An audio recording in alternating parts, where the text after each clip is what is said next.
All right, in this lecture, we're going to go over how to add contrast to your drawings. So we know that contrast is used to create highlights and shadows, but it's also used to create contrast just to make your images visually pleasing.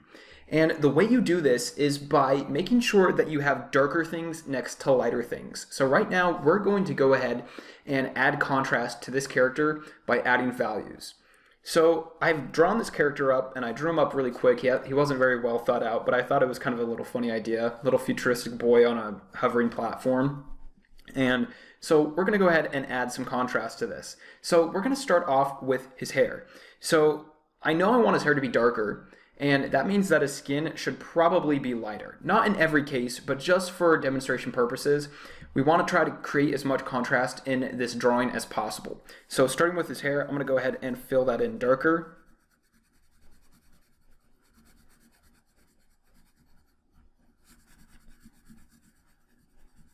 Like so. And then I can go ahead and redraw those contouring lines back in just so we can see them a little bit better.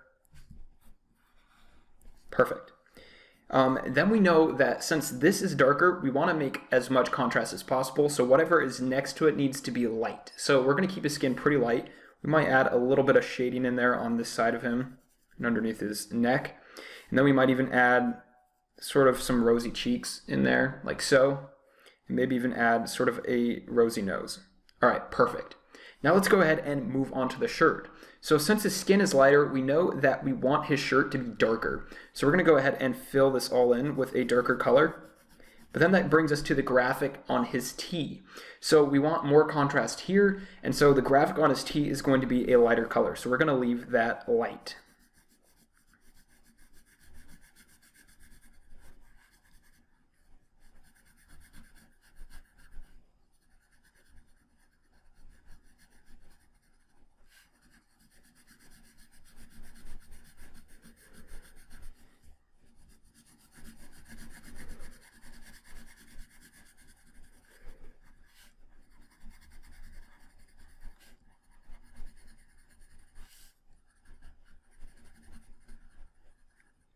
And then we can go ahead and add those contouring lines back in, but even darker, so that we can see them.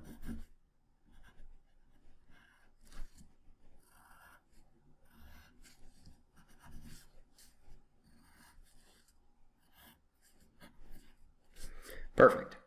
And then with his arms, they're going to be the same color as the skin on his face, so we can go ahead and add just a little bit of shading underneath this underside, like so. And then let's go ahead and move on to the pants. So since the shirt is pretty dark, we want to make sure that our pants are pretty light. So they don't have to be super light.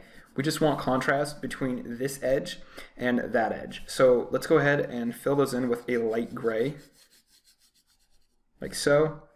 I'm going to go ahead and add in that contouring line so it's much darker. And then when we get down here to where his pant legs are rolled up, we're going to leave those completely white because we want to make contrast between this area and the pants.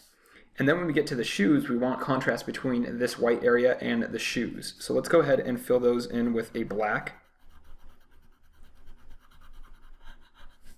Same with this shoe. Just like so.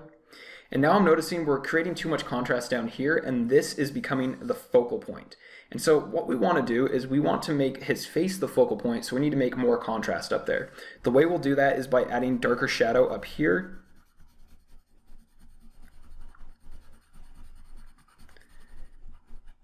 Like so. So now we have a lot of contrast between the bottom edge of his hair and his skin.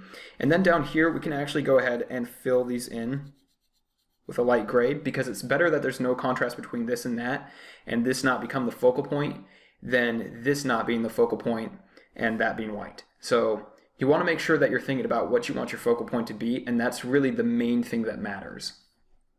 Next, let's move on to this platform. So the top surface of this platform can have a little bit of shadow on it from the boy standing on it.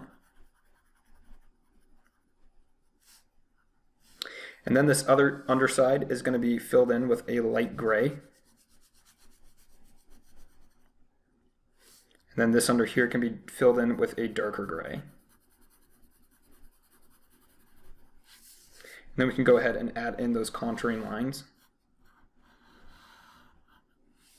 All right, that brings us to the end of this lecture. So the main takeaway I want you to have from this lecture is that anytime you can put contrasting values next to each other, do it. So basically you need to pick something on your drawing that you know what you want the value to be, and then base everything else off of that. So for example, we knew we wanted his hair to be black, so we knew that his skin should most likely be lighter. Then we knew because of that, his shirt should most likely be darker because it's right next to his skin. And then we knew that because his shirt was darker, that his pants needed to be lighter. And because his pants were lighter, we knew that his shoes needed to be darker. Thanks for watching this lecture, and I really look forward to seeing you in the next one where we're going to be talking about space. Space is super important when you're trying to create drawings and atmospheres, so I look forward to seeing you in that lecture.